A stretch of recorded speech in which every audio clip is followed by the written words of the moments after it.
what have the conversations been like, Ashleigh? And what is your emotion of these last 2 weeks? Like, do you feel it's finally going to be different? I mean, I know historically we have these moments and then it just seems like we regress again as a country.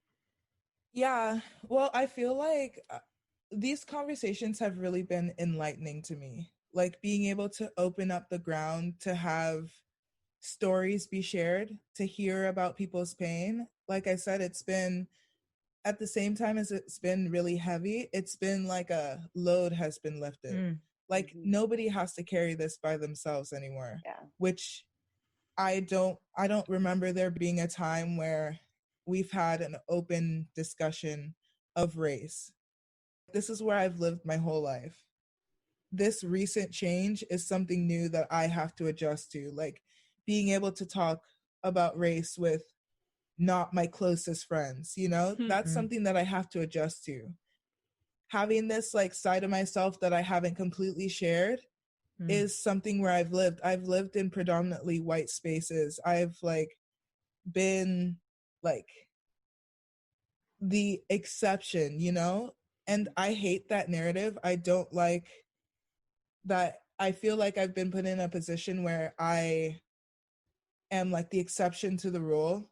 Like the stereotype, Black people don't swim.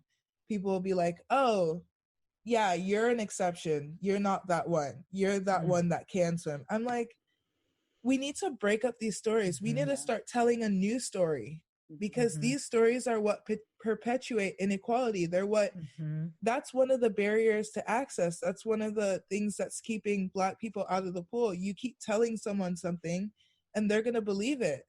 You're going to believe it. Society's going to believe it. If people told me as much as, if I listened to people as much as I could about them telling me that I shouldn't be here, I wouldn't be here.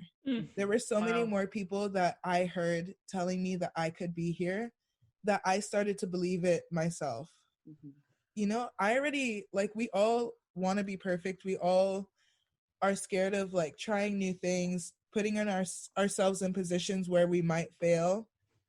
But there's a whole team of people, like my family, my friends, my teammates, my coaches, who put me in the position where I could believe in myself and believe past those voices who were telling me that I shouldn't be here, that I don't belong at Princeton because like whatever, like my grades, like, oh, did you get in because you're an athlete or because of your grades? Like there's always a little qualifier that could make me doubt myself, that I had to have self-belief and I had to have a team of people who were supporting me.